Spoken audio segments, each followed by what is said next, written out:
Okay, so before we actually get into anything with respect to the design for the Internet of Things, let us just focus on this nice slide that we mentioned, where there are 4 elements: the edge device, the cloud storage, analytics and the visualization part.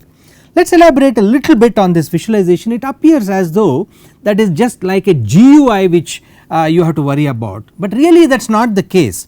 This is a lot more than just the just apart from just being a GUI, it is a lot more. For instance, one of the important things actually this visualization tool is supposed to do is to talk about key performance indicators. What is a performance indicator? Essentially it is the measure of success which is quantifiable for someone, and this quantification can be viewed in different ways. Essentially, why do you want to do this quantification? Because you want to sort of look at let us say you want to reduce the risk of something, or you want to mitigate certain risks which are associated, or you want to identify errors in the system, how good your system is performing.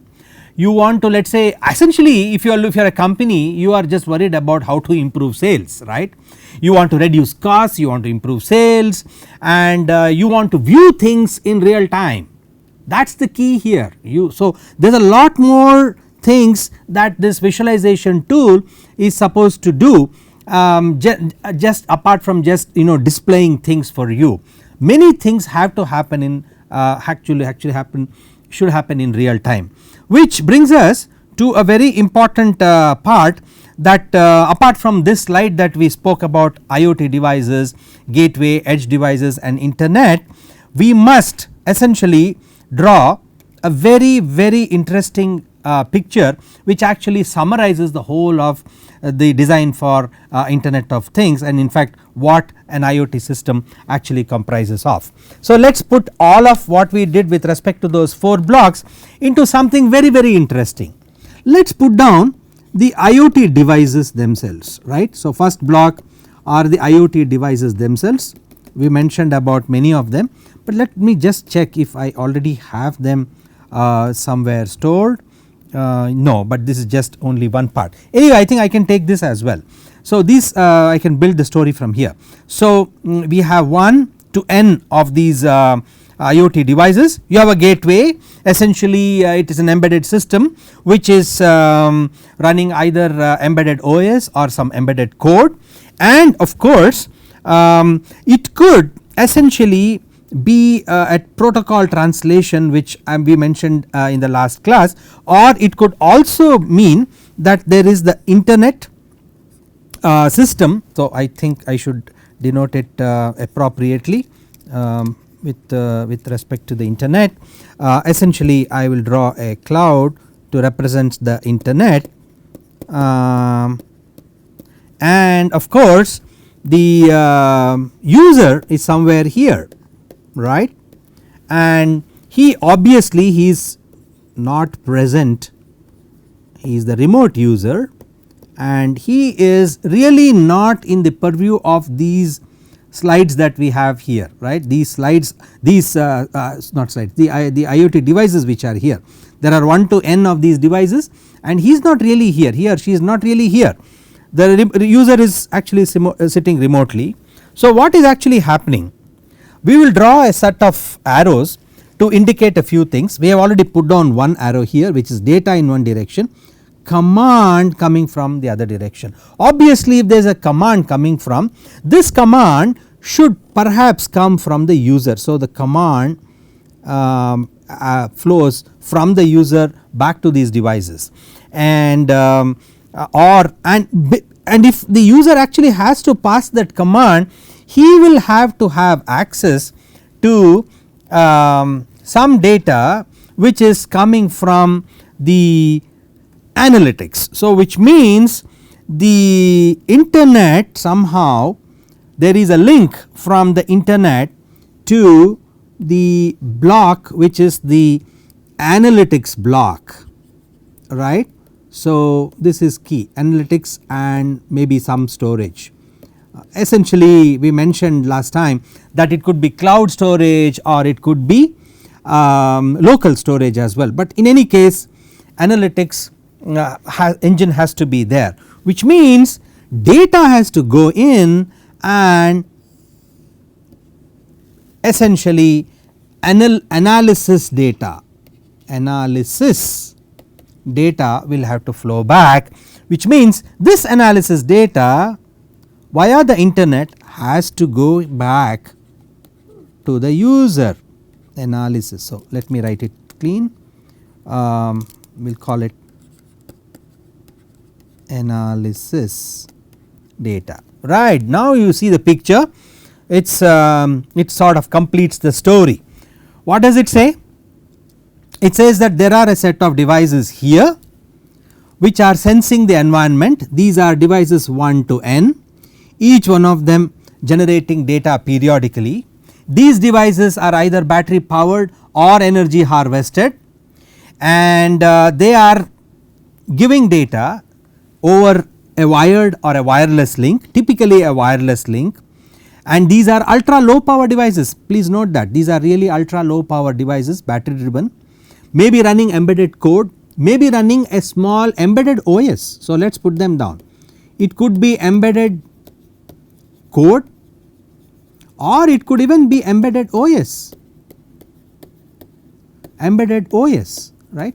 We will touch upon embedded OS, the details and the different types of embedded OS available today for IoT devices at a later stage, but let us put that down, that there is some amount of intelligence in these devices, not just because of some dumb code running, but indeed because there is a small amount of intelligence in terms of looking at some thresholds or looking at something with respect to the data itself before actually forwarding data to this gateway. It could be that, or it could be just they are also simple dumb devices, just constantly sensing data and giving it to this supplying this data constantly to this gateway. Okay, so coming back, so these are the IoT devices, all of them which essentially are supplying data, and this data is now going in the route of to the analytic storage, which means I missed this link, right. This is data, it has to be data, and this has to be command, this has to be command, right. So, command in this direction. So, now let us see IoT devices here 1 to n of them giving data to this gateway block, and the gateway block in turn sending this data in this route to the analytics block. Analysis data comes, goes back to the internet, the analysis data goes to the remote user, the user looks up the analysis, the visualization that he does based on the data that was processed in this block here, and gives a command back to the gateway. Let us now convert all this into a beautiful story. Let us assume that each of these IoT devices are deployed in a large farm area, and let us assume that these IoT devices, which is represented by this rectangular block and this circular block, the circular system is actually a soil moisture block. Okay. It could either be a soil moisture block or it could be other ambient temperature measurement block, ambient temperature, or it could be pressure, it could be humidity, or any one of these ambient parameters including moisture, soil moisture. Now the user is sitting here and he is collecting data from a large farmland where there are these distributed sensors which is supplying data constantly to this gateway, and the remote user is looking at the water stress on the crop. Okay. So that is what this system is actually measuring, and based on the stress condition at the current stage, the remote user now decides to give a command, perhaps inform if there is, let us say, water stress on in the field, now the remote user has to take a decision that the crop has to be urgently, you have to supply water, right.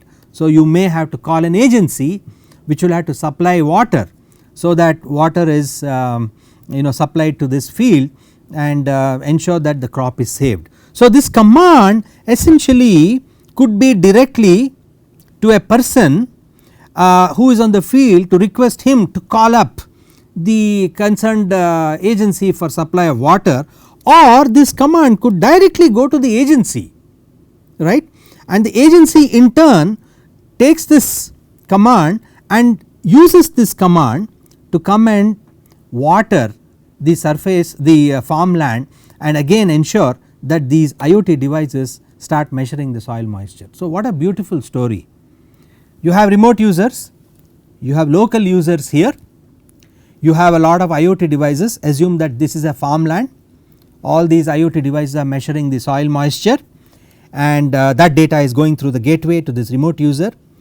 Before going, it has to be the data is going to an analytics engine, and the data is of course stored. You collect data over days, weeks, months, seasons, and so that you are able to profile your complete area, geographical area, and all the data is used to find out if there is indeed a water stress on the crop, and the data you realize, the remote user realizes that there is indeed a stress on the crop and water supply is a must in the next 24 hours, let us say, for example, and that command now goes back to the agency which has to either supply water, or command goes back to the personnel on the field who will have to call up and get water supplied to that particular field area. This is what an IoT system for a farmland is expected to do. I just took an example of water stress. It could be any other kind of parameter monitoring that you may want to do, and you may want to complete the loop. Let us take one other example of an IoT system, but with respect to certain some other application. Let us say you are interested in automotive application, alright. So let us see what can you do with an IoT kind of a system for automotive applications, particularly if you are looking at critical monitoring of certain parameters. For this, let us shift gears and understand what it means to monitor ball bearings inside rotating machinery. Okay. This could be applicable to automotives as much to machinery which is used in large manufacturing industries. Wherever there are rotating parts, you have ball bearings. And let me now zoom in and show you a lab setup of what we are trying to do in sort of putting together an IoT system for condition monitoring of ball bearings. In front of me here is this setup. What does it have? It has a DC motor which essentially rotates this bearing, and where is the bearing? The bearing is right here. This bearing essentially will allow you to so I think there is a reversal, yeah. So the bearing essentially will allow you, this is the bearing, you can see the balls on the ball bearing here, the balls here. Essentially you have an outer race and you have the inner race. The inner race rotates and so are the balls. You can see, actually you can see the movement of the inner race, and essentially it is a system, and this system essentially is what you want to monitor the condition of this ball bearing. Okay, that is the problem statement. How do we go about, how do we exactly monitor this, and what is the parameter that you want to monitor? That is the critical question. Good. This is essentially inspired by a paper. Okay, the paper title is here. It says wireless temperature sensor for condition monitoring of bearings operating through thick metal plates. This is a paper published in the IEEE Sensors Journal, volume 13, number 6, June 2013. This paper was published in the IEEE Sensors Journal, and the inspiration for this experimental setup is indeed this paper.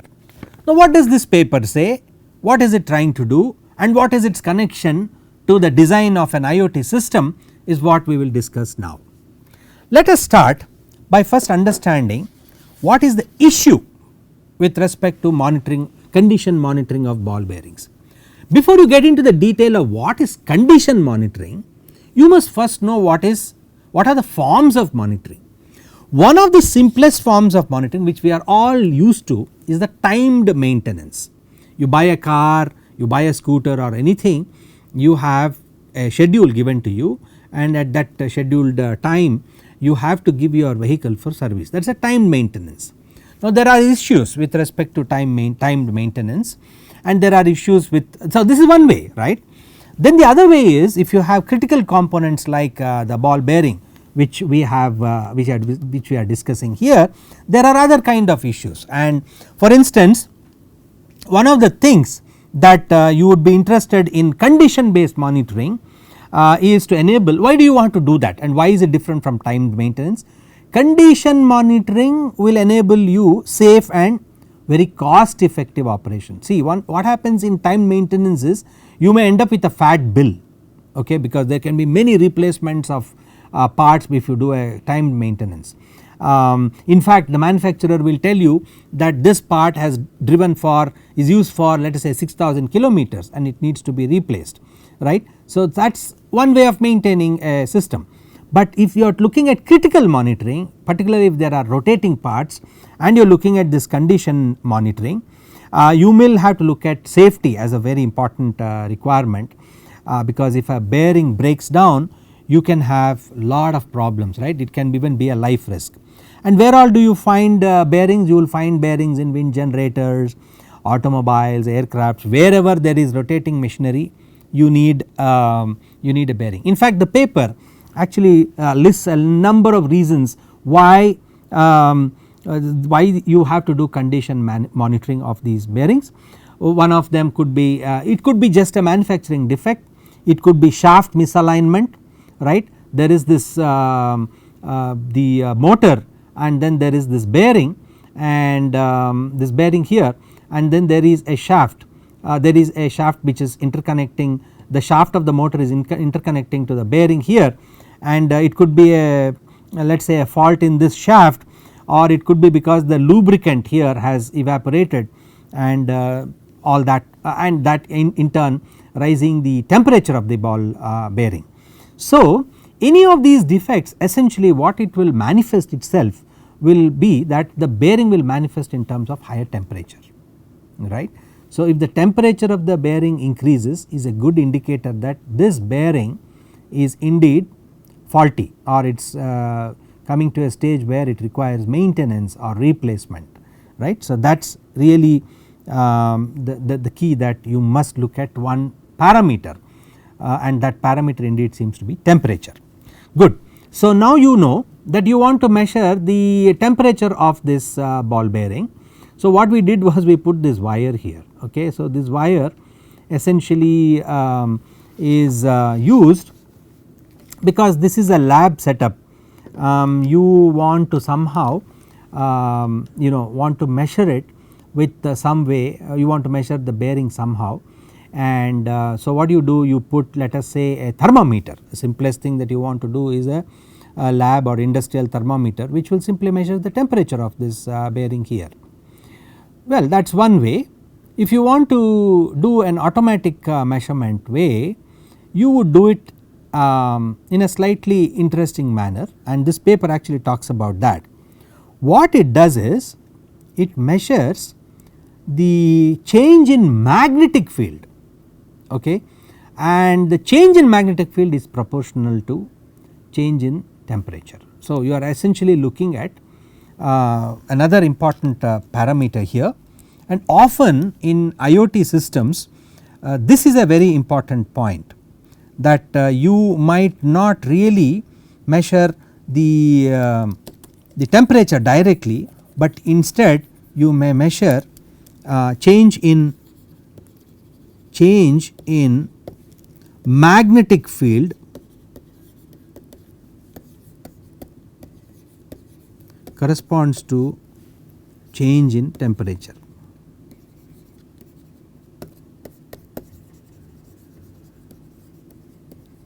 Okay. Now how do you ensure that there is a change in magnetic field, which means you will need magnets, right. Clearly if you go back to this nice little picture, you will see that I have actually installed magnets here. This is a magnet, you can see this is a magnet, but it is an arc, right. We will come to the details of why it is an arc at a later stage. You will see one arc, a smaller arc and another smaller arc, and it is back again with a longer bigger arc, sorry not longer, bigger arc. There is an arc, a smaller arc and another arc, and you have this bigger arc here. Okay, good, which means if this magnet heats up, if this bearing heats up, the magnetic field of this arc magnet would change, and if you are able to read the magnetic field of this magnet, change in magnetic field of this magnet, then I effectively read, calibrated, measured the temperature of this bearing, right. This is often the case when you talk about this is a very important example, in the sense that you may not want to measure the parameter of interest directly for several reasons, One of the things is, for example, if you take this case, you could have actually read this bearing temperature non-invasively with an IR thermometer, right. You could have, let us say, take an IR thermometer and show take a beam, IR beam thermometer, and just measure the temperature by this non-invasive method, right.